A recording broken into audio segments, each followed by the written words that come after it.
안녕하세요. 주지훈 교수님 교육과정 강의를 수강한 교육학과 20학번 손혜림, 음악교육과 20학번 김수진입니다. 이번 강의를 통해 교육과정과 수업의 주요 이론을 공부하고 예비교사로서의 역량을 키울 수 있었습니다. 교육과정 수업을 통해 배운 내용을 다음 4가지로 발표하는 것으로 소감을 대신하도록 하겠습니다.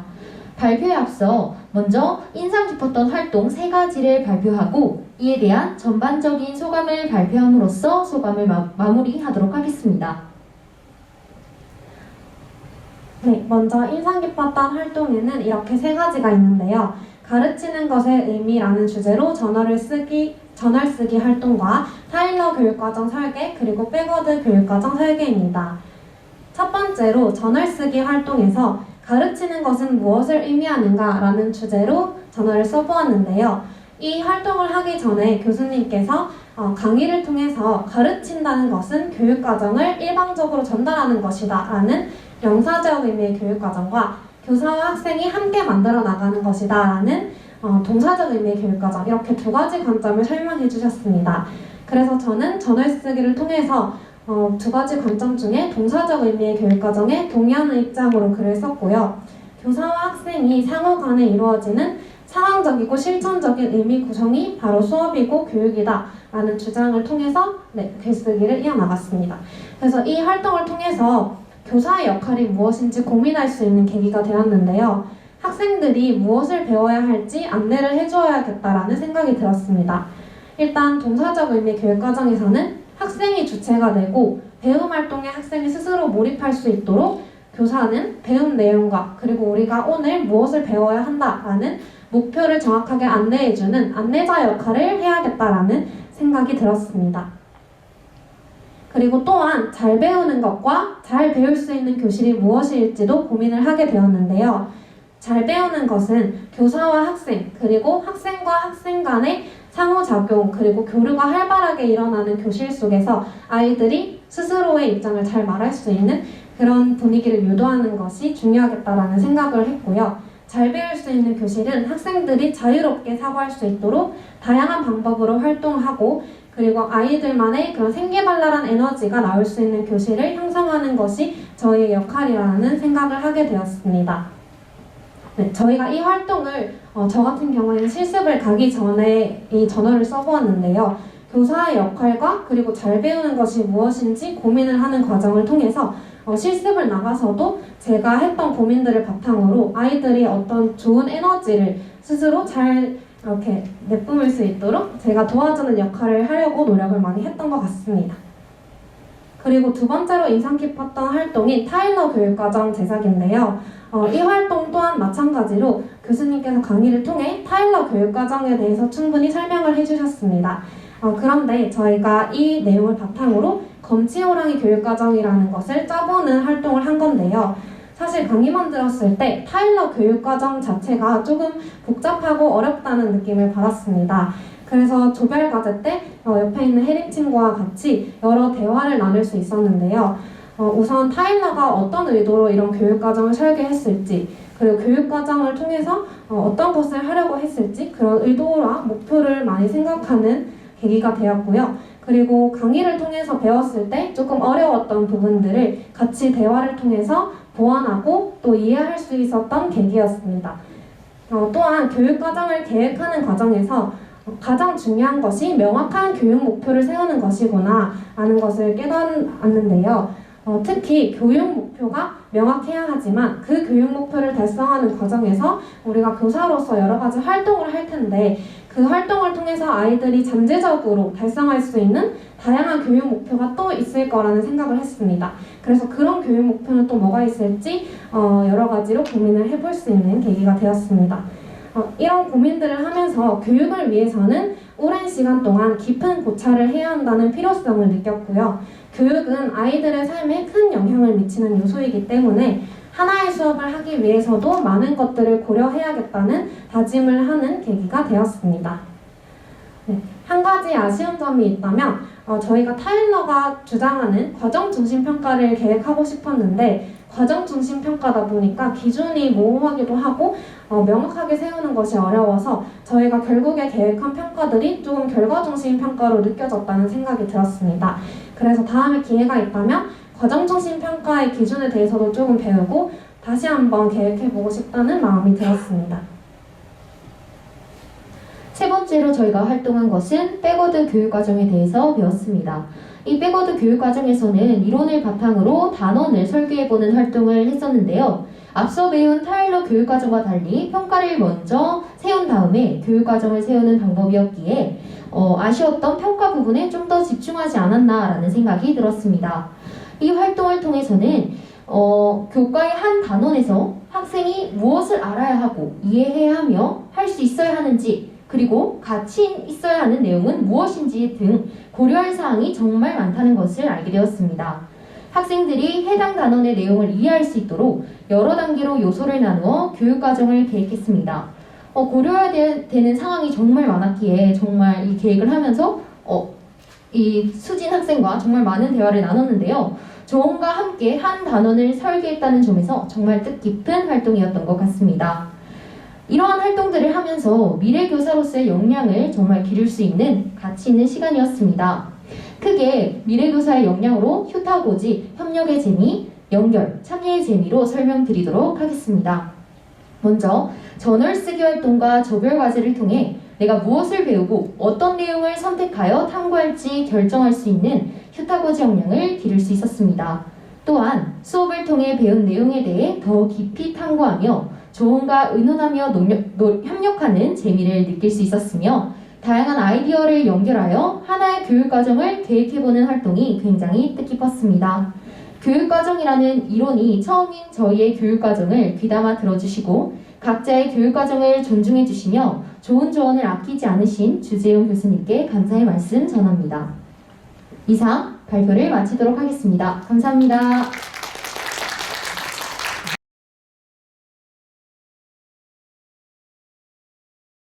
네, 안녕하세요. 저는 2021학년도 2학기에 교육평가 과목을 수강했던 20음악교육과 김유진이라고 합니다.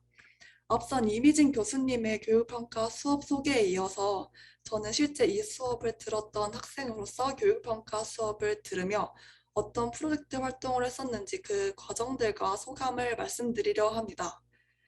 교육평가의 본격적인 활동은 대면 기간 전주에 줌을 통해 시작되면서 앞 2주의 대면 수업, 그리고 2주간의 실습 기간, 마지막 한 주차의 대면 수업 기간을 통해 총 6주차 동안 이루어졌기 때문에 1주차당 한 가지의 활동씩 크게 총 6가지의 활동으로 이루어졌었습니다. 실습 주차에 이루어진 4번째, 5번째 주차 활동은 거의 동시에 이루어졌기 때문에 하나로 묶어서 크게 5가지로 나눠서 설명을 드리도록 하겠습니다. 프로젝트 활동 첫 번째로 줌을 통해 조원들과 같이 이원 분류표를 작성하였습니다. 교수님의 주도하에 어떻게 프로젝트 활동이 진행될 것인지에 대한 구체적인 설명을 듣고 줌 소회의실에서 저를 포함한 5명의 조원들과 같이 인사를 나누고 이 전까지 UBL 영상을 통해서 학습한 교육평가에 대한 기본적인 지식과 개념을 토대로 이렇게 교육평가 과목에 대한 학습을 평가하는 검사 및 문항을 만들기 위해 이원 분류표를 작성했습니다. 화면은 실제로 작성했던 의원 분류표인데요. 저희는 지금까지 영상 강의를 통해 배웠던 내용 중에서 가장 흥미롭다고 생각했던 진단, 형성, 총괄평가에 대한 학생들의 이해도를 확인하는 형성평가를 만들기로 하였습니다. 출제하고 싶었던 문항의 개수와 내용소 등을 고르게 나누어 정하고 이어 문항의 구성에 있어서 유형과 목표 난이도를 협의를 통해 선정하였습니다. 이 과정을 통해 문항을 출제할 때 단순히 난이도만 고려하는 것이 아니며 그 이외에도 다양한 요소들을 미리 고려하여 만드는 것임을 알게 되어 조원들끼리 굉장히 신기했던 기억이 납니다. 이전에 강의에서 이원 분류표에 대해서 배웠을 때는 마냥 단순하고 쉬워 보였는데 실제로 이원 분류표를 작성해 보니 생각해야 할 것들이 더 많아 문항을 출제하는 것이 매우 세밀한 작업이라고 생각하였습니다. 이어 프로젝트 학습의 두 번째로는 문항을 출제하는 시간을 가졌습니다. 이원 분류표를 토대로 조원들끼리 각자 담당할 문항들을 정하고 이렇게 만든 문항을 구글 작스에서 모두 모아 서로가 만든 문항에 대해 피드백을 주고받으면서 문제를 출제하였습니다. 조별 프로젝트 활동에서 발표는 대면 학습 기간 동안 총 3번 이루어졌었는데요. 이 두 번째 주차에 첫 번째 발표가 진행됐었습니다. 이렇게 발표를 통해 다른 조들의 문항을 보며 수정, 보완하고 개선할 점들을 찾아 이렇게 보시는 바와 같이 조별 평가지에 작성하였습니다. 조별로 발표하면서 다른 조들의 문항과 비교를 해볼 수 있었는데요. 출제자의 의도와 평가 종류에 따라 같은 내용의 문항을 출제하더라도 많이 다를 수가 있다는 것을 알게 되어서 신기했던 기억이 납니다. 프로젝트 학습의 세 번째로는 문항 수정하는 시간을 가졌습니다. 앞선 주차에서 다른 조의 발표를 듣고 평가한 내용을 담은 평가지를 교수님께 제출하고 이어 3주차에는 이렇게 다른 조들로부터 피드백도 받게 되었는데요. 이 내용을 토대로 문항을 수정하였습니다.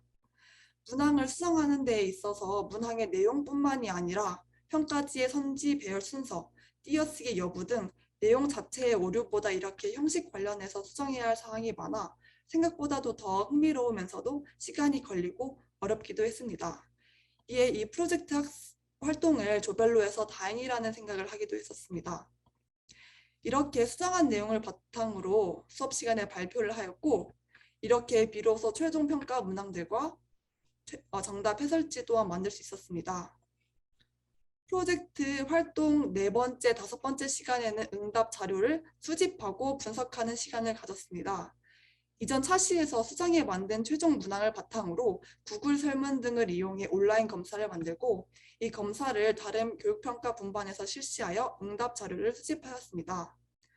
똑같은 평가를 온라인으로 실시할 때 유의할 점이 종이평가와 달라서 조원들과 같이 문항의 적절한 길이 등을 맞추는 것이 어렵고 많은 시행착오를 했었던 기억이 납니다. 이러한 과정을 거쳐서 응답 결과를 구글 스프레드시트를 통해 수집하였고 변별도와 난이도 또한 엑셀을 이용하고 이렇게 조원들끼리 만나 계산해보기도 하면서 수치화해 분석하였습니다. 또한 온라인 검사에서 주관식 문항들의 경우 화면에서와 같이 맞게 쓴 답이어도 점, 콤마 하나에도 틀리다고 채점이 되기 때문에 하나하나 확인해 보면서 통계를 새로 수정했었습니다. 프로젝트 활동의 마지막 시간에는 앞선 과정들을 통해 저희가 만든 문항들의 결과를 해석하여 발표, 즉 총결산하였습니다. 난이도와 변별도를 숫자로 측정해서 이렇게 객관적인 숫자로 설명할 수 있었다는 것이 신기했고 목표 난이도와 실제 난이도 간의 차이가 나는 것을 보면서 평가 문항을 개발함에 있어서 많은 경험과 시행착오가 있어야 한다는 것을 깨달았습니다. 이 발표를 통해 처음 만든 문항에 비해서 크게 발전한 저희의 문항들을 보며 뿌듯함을 느끼고 피험자의 특성에 대해서도 파악해 볼 수 있었습니다.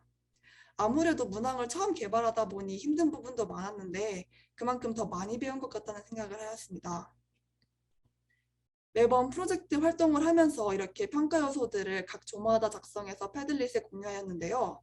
마지막 날 꽉 채워진 패들릿을 확인하니 각 조마다의 평가 의도와 목적이 드러나서 재밌었고 또 지금까지 한 내용을 한눈에 살펴보며 굉장한 보람도 느꼈습니다. 이렇게 교육평가 프로젝트 활동에 대해서 말씀드렸는데요. 이 활동을 하면서 느낀 점을 간단하게 말씀드리며 마무리하려 합니다.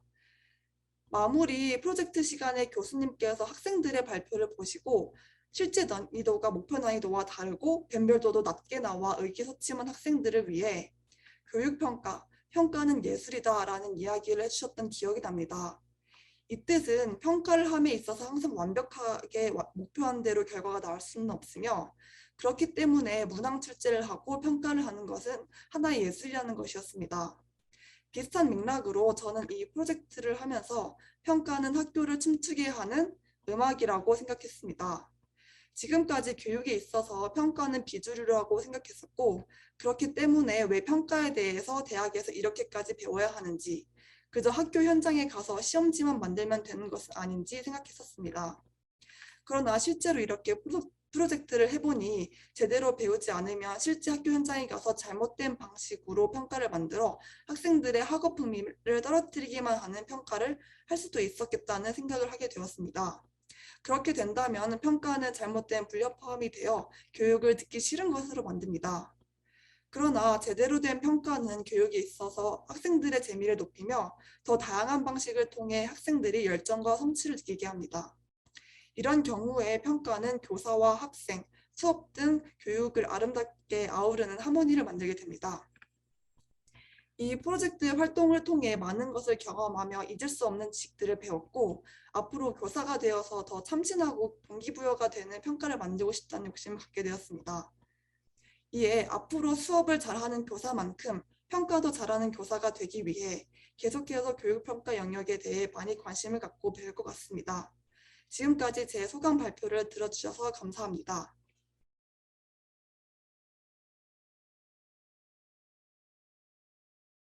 안녕하십니까. 저는 플립러닝 기반 피지컬 컴퓨팅 융합 교육 실행 및 현장 적용 사례에 대하여 발표를 할 진주교육대학교 컴퓨터교육과 김원희입니다.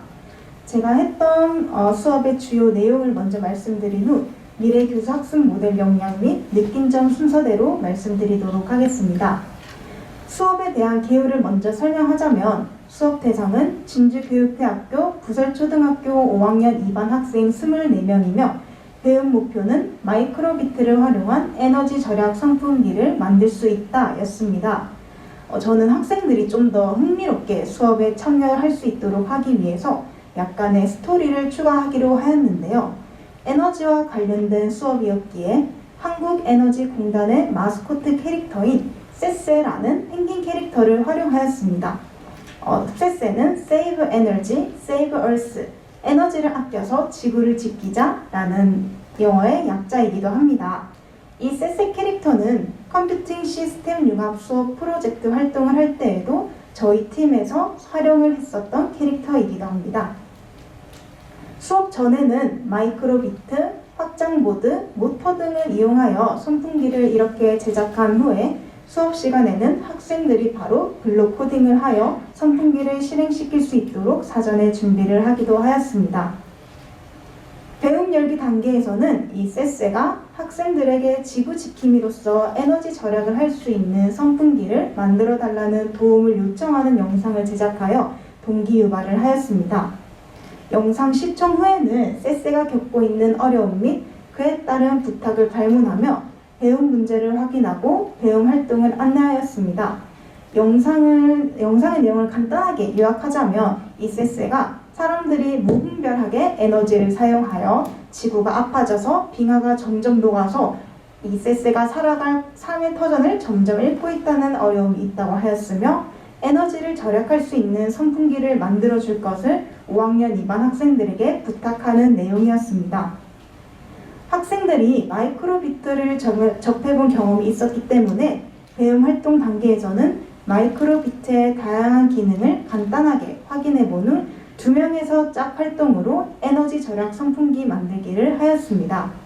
메이크코드라는 사이트를 사용하였으며 활동을 하는 동안에는 순회 지도를 하며 학생들이 겪는 어려움을 해결해주기 위하여 노력하였습니다.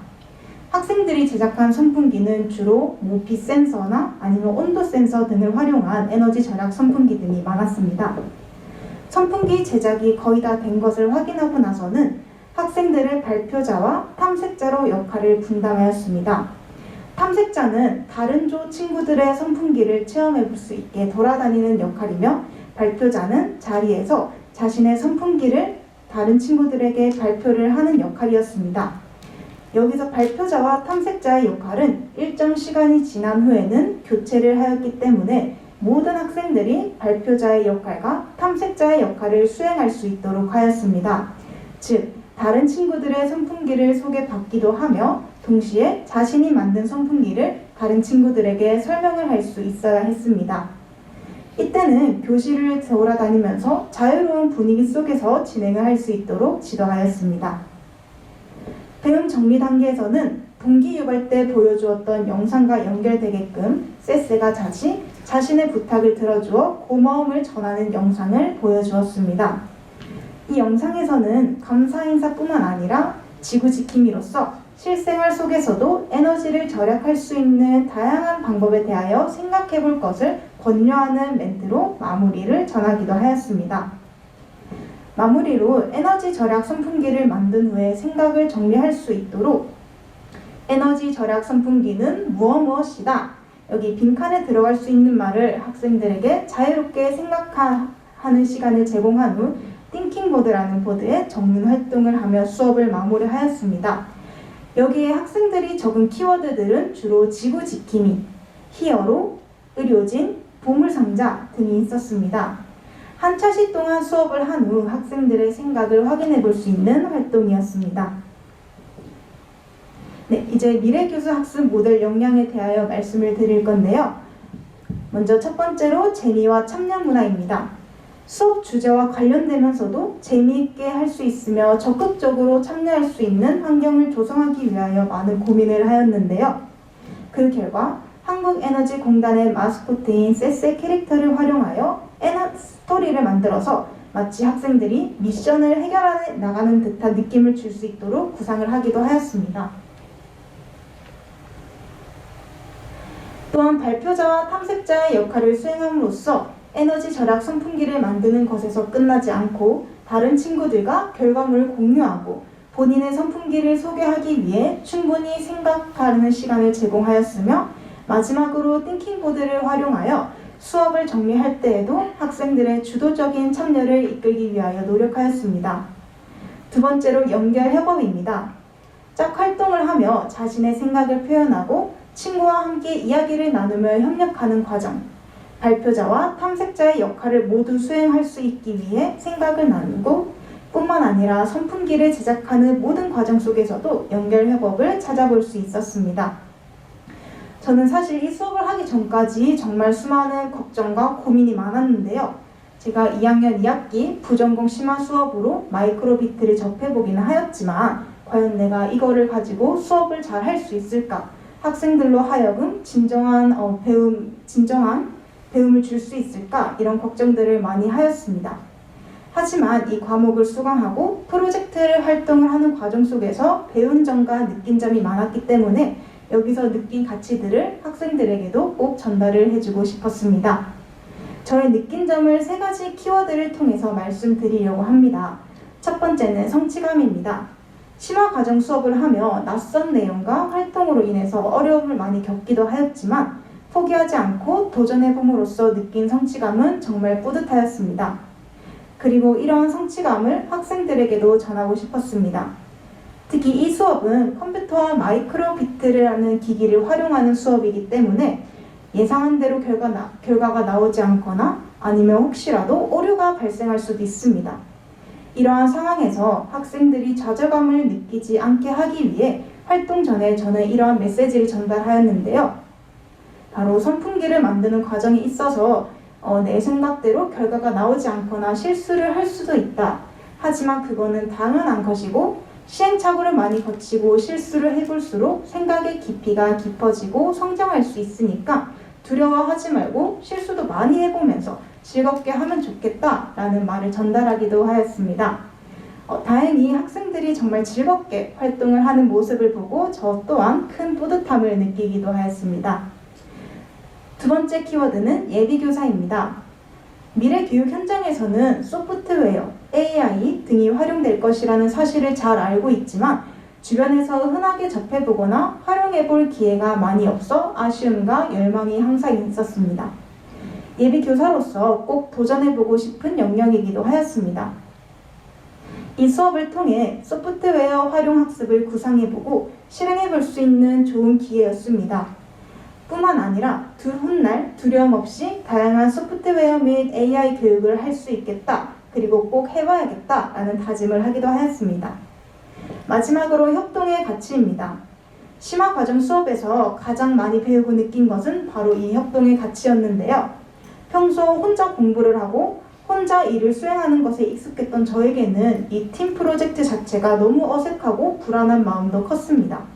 하지만 친구들과 함께 프로젝트를 진행하며 어려운 문제는 함께 해결해 나가고 생각을 공유해가는 과정 속에서 저 스스로의 생각의 깊이가 깊어지고 성장하고 있다는 것을 깨달았습니다. 지식은 혼자서 습득하는 것이 아닌 함께 발견하고 공유하며 구성해 나가는 것임을 알 수 있었습니다. 이렇게 미래교수 학습 모형을 바탕으로 한 과목을 수강하고 여기에서 나아가 이를 활용하여 수업에 적용까지 해보며 예비교사로서의 자세와 앞으로의 계획을 생각해 볼 수 있는 좋은 기회였습니다. 네, 이상 발표를 마치도록 하겠습니다. 감사합니다.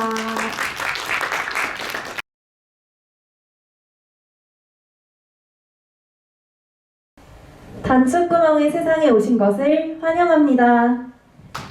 안녕하십니까. 저는 오늘 여러분들께 단축구멍의 세상을 들려드릴 음악교육과 19학번 이송현입니다. 그런데 왜 단축구멍일까요? 단축구멍은 눈이 단축구멍처럼 작은 저에게 부모님께서 지어주신 별명입니다. 그런데 이 단축구멍은 어느 순간부터 점점 커지기 시작하는데 이 이야기를 지금부터 시작하고자 합니다. 그 비법은 바로 3학년 2학기에 수강하였던 관계와 측정 교재 연구입니다. 교수님께서는 아는 만큼 보인다 라는 문구를 제시하시며 수업을 시작하셨습니다. 무엇이 아는 만큼 보이게 되는 걸까요? 어느덧 3학년을 마무리하며 간절히 꿈꾸던 교사라는 꿈에 조금씩 다가가고 있습니다. 3번의 교생 실습을 다녀오면서 제가 경험한 교육 환경과 달라진 교실 모습에 예비교사로서 빠르게 변해가는 세상 속도에 맞춰 자질을 갖춰야겠다는 생각을 하게 되었습니다. 학생들은 시대가 요구하는 역량을 기르고 발휘할 수 있어야 된다고 생각합니다. 이를 위해서는 교사가 교육의 장을 열어주기 위해 부단한 배움이 필요할 것입니다. 19세기에 태어난 저는 21세기의 아이들을 새로운 교육 환경에서 가르치게 됩니다. 칠판을 보며 교과서 속에 머물고 수업을 받던 저와 개별 디지털 기기를 활용하여 직접 활동하며 수업을 참여하는 학생들, 이 간격을 좁히기 위해 많은 변화가 필요함을 느낄 수 있었습니다. 하지만 현실에서 테크놀로지를 활용하고 포스트 휴먼 역량을 기르기 위한 수업을 경험하기는 어려웠습니다. 이때 관계와 측정 교재 연구 수업은 새로운 수업 방식을 제시하며 변화를 위한 손길로 다가왔습니다. 코로나19 상황으로 비대면 수업이 진행되었고 실시간 줌 플랫폼을 통해 수업에 참여하였습니다. 알지오메스, 이지통계와 같은 공학적 도구를 활용하여 도형을 직접 그려보며 특징과 개념을 파악하였고 이지통계를 통해 직접 주제를 선정하여 자료를 조사하여 시각화해보는 경험을 할 수 있었습니다. 그것이 알고 싶다, 사교육비 얼마나 소비될까? 라는 주제를 선정하였고 통계청에 들어가 자료를 조사한 것을 바탕으로 공학적 도구를 활용하여 포스터를 만들어 보았습니다. 직접 공학적 도구를 활용하여 포스터를 만들었을 때 해석이 조금 더 편하고 또 흥미롭게 통계에 대해서 배울 수 있었다는 점을 알게 되었습니다. 이렇게 수업을 통해 새롭게 알게 된 이지통계 프로그램을 수업 실습에서 학생들이 직접 활용해 보도록 적용하고 또 알지오메스 프로그램을 이용해 활동지를 제작해 보았습니다. 이때 학생들은 수학 수업을 즐겁게 참여하고 있었습니다. 바로 교사가 아는 만큼 경험이 기회를 제공하여 아이들이 웃게 되는 것, 아는 만큼 보인다의 힘을 느낄 수 있었습니다. 수업 실습이 끝난 후 3주간은 대면 수업을 하며 플립러닝 학습법을 통해 미리 영상으로 예습을 하고 또 수학 체험실의 교구를 체험하는 그런 시간을 가졌습니다. 이렇게 체험한 교구를 활용하여 직접 수업 지도안을 써보았습니다. 현장 교사분들께 피드백을 받고 이를 반영하여 수업 시연 영상을 찍었습니다. 그런데 이런 실현 영상을 찍었을 때 학생들이 없는 상황에서 있다고 가정을 해야 한다는 점이 다소 어려운 점이 있었습니다. 이렇게 직접 수학 교구를 활용한 학생의 입장이 되어보고 7급한 패턴 블록을 활용하여 탐구하는 활동을 통해 학생들의 마음을 느낄 수 있었습니다. 개념을 강의를 통해 이론적으로 인식할 때와 직접 교구를 사용하여 자유롭게 탐색해보고 얻게 되는 다른 지식은 점차 다르게 다가왔기 때문입니다. 이렇게 2015 개정 교육과정에서 강조하는 학생 배움 중심 수업, 교대에서 배웠던 내용들을 적합하게 활용하기 위해 열심히 활동을 계획해 보았습니다. 그런데 가장 중요한 것을 놓치고 있다는 것을 깨달았습니다. 바로 자료와 매체, 그리고 교구를 활용하는 학생들의 마음입니다.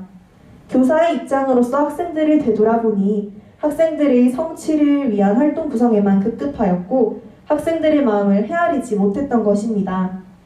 이처럼 관계와 측정 교재 연구 수업을 통해 학습한 내용을 학생들에게 직접 활용해보고 또 학생이 되어 느꼈던 마음을 바탕으로 수업이란 무엇일까에 대해 생각해보게 되었습니다.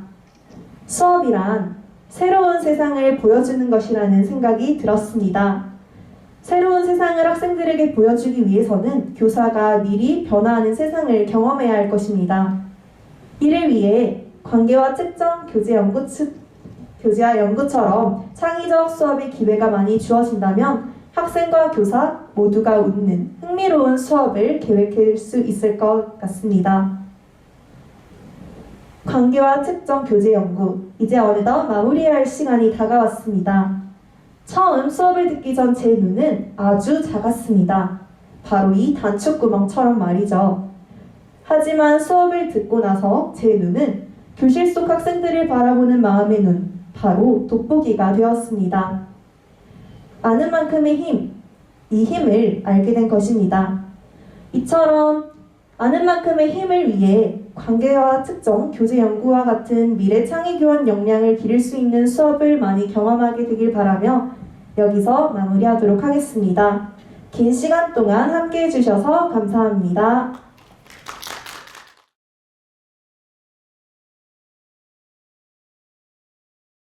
네, 안녕하세요. 저는 2021학년도 2학기 최규용 교수님의 읽기 문법 교육 강의를 수강한 컴퓨터 교육과 1학번 이희란입니다. 저는 교수님에 이어서 예비교사로서 느낀 소감을 간단히 말씀드리고자 합니다. 따라서 PPT 없이 진행하는 점 양해 부탁드립니다. 읽기 문법 교육은 교육 현장과 가장 가까운 강의였습니다. 저에게 대학에서 배우는 강의와 실습에 나가서 마주하는 현장은 완전히 다른 세계였습니다. 3년 동안 대학을 다니며 2번의 실습을 다녀오는 동안에도 이론과 경험은 분리된 채 존재하였습니다. 그래서일까요? 부끄럽지만 저는 수업에서 숲을 보지 못하고 당장 눈앞의 나무만을 바라보는 교사였습니다. 강의에서 배운 이론과 전략은 모조리 잊어버린 채 당장의 수업을 해내기만 급급했던 것입니다. 그렇게 저는 3번째 수업 실습을 마주했습니다. 우연히도 저는 3학년 국어 읽기 수업을 맡았습니다. 주어진 작품을 읽는 것 외에 별다른 활동이 없다고 생각하며 수업 준비에 고전하던 중 저는 읽기 문법 교육 강의 중 배운 내용을 떠올릴 수 있었습니다. 그건 바로 학습자의 언어 특성에 맞게 성취 기준을 상세화하는 것입니다. 성취 기준의 문장을 해석해보면 해당 기준에 도달하기 위해 학습자들이 알아야 할 내용들을 확인할 수 있습니다. 예를 들어 낱말 분류하기에 도달하기 위해서는 가변어와 불변어의 개념을 이해하고 구분하고 기본형을 알아야 하는 등 이끌어내야 할 내용이 많습니다. 성취 기준을 아무런 해석 없이 그대로 받아들이던 저였기에 짧은 한 문장에서 이렇게 많은 내용을 교사가 고민해야 한다는 것이 강의 중 꽤나 큰 인상으로 남았던 것 같습니다. 이러한 시각은 활동을 풀어나가는 실마리를 제공해 주었고 학습자들의 언어 특성과 배워온 내용의 발자취를 더듬으며 훨씬 체계적인 수업을 준비할 수 있었습니다. 성취 기준을 읽는 눈을 배운 것은 저에게 강의에서 배운 이론과 실습에서의 경험이 만나는 뜻깊은 순간을 만들어 주었습니다. 나아가 읽기 문법 교육은 교육 현장 그 자체였던 강의였습니다. 대면 수업에서 있었던 일입니다. 긴 비대면 수업 끝에 처음 대면 강의를 하던 날 교수님께서는 읽기 교육, 문법 교육, 국어 교육에 대해 궁금한 점을 준비해오라 하셨습니다. 그렇게 그날의 강의는 예비교사들의 질문과 교수님의 답변으로 꾸려졌습니다. 실습을 다녀온 직후라 예비교사들의 질문은 다양했고 세심했고 진지했습니다. 길어지는 비대면 상황 속 잊고 있던 것을 찾았다고 생각했습니다. 비대면 수업이 야삭한 것은 단순히 강의실이라는 장소가 아닌 이런 소통의 장이었다는 것을 말입니다.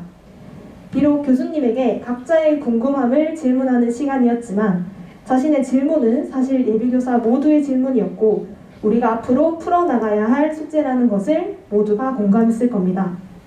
저 역시 실습 중 마주했던 한글 읽기의 어려움을 가진 아이의 지도 방법을 여쭤보았고, 이에 교수님은 난독의 개념을 제시해 주시며 학습이 느린 건지, 관심이 없는 건지, 혹은 특수교육이 필요한 건지 학습자의 상태를 빨리 확인해야 한다는 답변을 해주셨습니다. 이를 통해 학습자의 언어 발달을 세심히 이해할 수 있었습니다. 제가 직접 보고 느낀 교육에 관해 생긴 궁금증을 다른 동료들과 나누고, 저 또한 그들의 고민을 듣고 함께 공감할 수 있었던 의미 있는 시간이었습니다. 치열하게 고민하고 고군분투하는 곳이 현장이라면 저는 교사들의 고민이 살아 숨쉬는 이 강의가 바로 교육의 현장이었다고 생각합니다. 이상으로 마치도록 하겠습니다. 감사합니다.